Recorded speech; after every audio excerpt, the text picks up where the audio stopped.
اللہ مجھے لشکر مہدی سے ملا دے، اللہ مجھے لشکر مہدی سے ملا دے، ایسا نہ ہو آقا میرا من کی صدا دے۔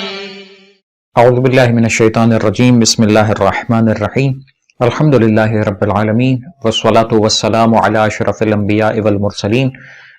وعلی اہل بیتہ الطیبین الطاہرین، اما بعد، بسم اللہ الرحمن الرحیم۔ معرفت امام زمانہ علیہ الصلوۃ والسلام کے ذیل میں ملاقات کے واقعات پیش کیے جا رہے تھے، اور اس حوالے سے ابن قلوی کا ایک واقعہ آپ کی خدمت میں پیش کیا گیا، جس کا خلاصہ یہ تھا کہ وہ 337 ہجری میں جب حجر اسود کی دوبارہ تنصیب کی جانی تھی، حج کے سفر کے لیے روانہ ہونا چاہتے تھے، روانہ ہوئے، بغداد پہنچے، بیمار ہوئے، اور اس بیماری میں انہیں اپنی ہی موت کا خطرہ لاحق ہوا، اور مرحلہ یہاں تک پہنچا کہ انہوں نے اپنے کسی نامبر کو، ایک خط لے جانے والے کو مقرر کیا کہ جا کر یہ خط اس شخص کے حوالے کرے جس سے یہ دیکھے کہ اس نے حجر اسود کو نصب کیا ہے۔ بس یہ شخص چلتا ہے اور اس مقام پر حج کے موقع پر پہنچ جاتا ہے، اور اس مرحلے کو بھی دیکھ لیتا ہے اپنی آنکھ سے کہ جب مختلف لوگوں نے، جو بڑے بڑے عرب کے لوگ تھے، انہوں نے کوشش کی کہ کسی طریقے سے حجر اسود اپنے مقام پر نصب ہو جائے، لیکن نہ کر پائے، اور اس درمیان میں ایک شخص جو حسین و جمیل اور باروب باہیبت شخص تھا، آگے بڑھا اور اس نے اپنے ہاتھ سے حجر اسود کو نصب کیا۔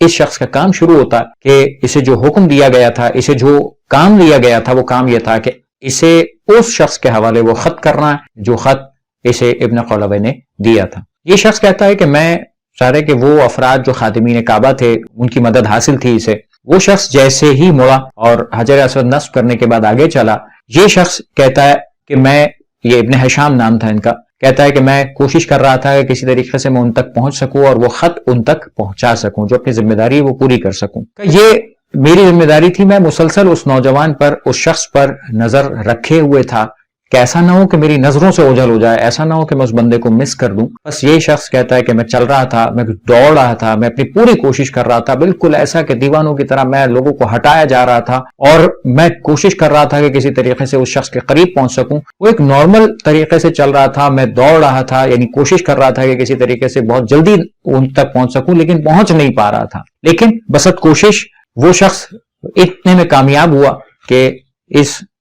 صاحب ہیبت شخص کے پاس قریب پہنچ سکے۔ جب وہ باہر آیا اور اس شخص سے ملاقات کی تو انہوں نے سوال کیا کہ لاؤ، کیا لائے ہو، کوئی چیز تمہارے پاس ہے؟ بس یہ شخص کہتا ہے ابن ہشام کہ میں ابن قلوی کا خط جو ہے ان کے حوالے کر دیا۔ انہوں نے خط لیا، پڑھے بغیر اس کا جواب دیا، اور وہ جواب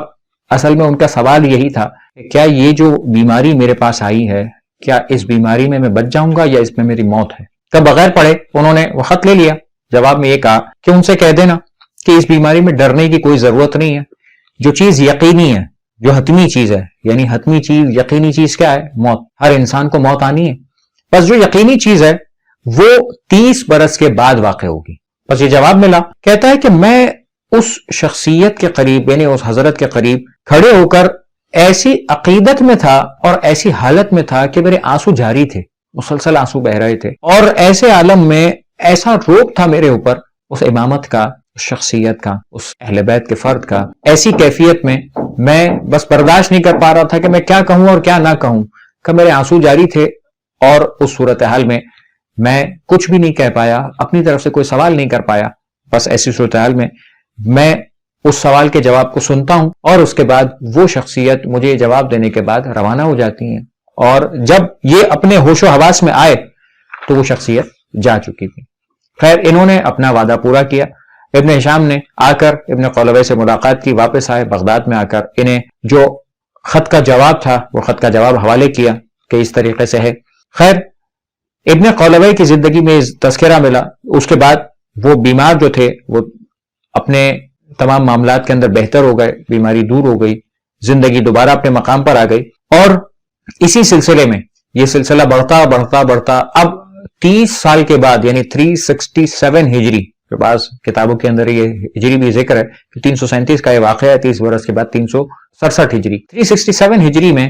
جب یہ دوبارہ بیمار ہوئے تو اس وقت انہوں نے اپنے سارے اموال کو، اپنے سارے کاموں کو سمیٹنا شروع کر دیا۔ اس لیے کہ 30 برس پہلے امام زمان علیہ الصلوۃ والسلام کی جانب سے یہ پیغام مل چکا تھا کہ 30 برس بعد تمہاری موت آنی ہے. بس ایسے ہی بیمار ہوئے، انہوں نے اپنے کام سمیٹنا شروع کیے. ان کے اطراف میں لوگ کہہ رہے تھے کہ ہمیں امید ہے کہ آپ جلد صحتیاب ہو جائیں گے، آپ کے یہ بیماری کوئی زیادہ ایسی نہیں لگتی کہ جس کی وجہ سے آپ موت کی طرف چلے جائیں. لیکن انہوں نے یہ جملہ کہا کہ مجھے اپنی صحتیابی کی کوئی امید نہیں ہے، اس لیے کہ مجھے 30 برس پہلے میرے مولا نے یہ بتا دیا تھا کہ 30 برس کے بعد تمہاری یہ یقینی موت آنے والی ہے. بس اس بیماری میں ہی ابن خلوہ کا انتقال ہوا اور اس دنیا سے رخصت ہوئے. وآخر دعوانا ان الحمد للہ رب العالمین. لشکر مہدی سے ملا دے، ایسا نہ ہوا پا میرا حل من کی صدا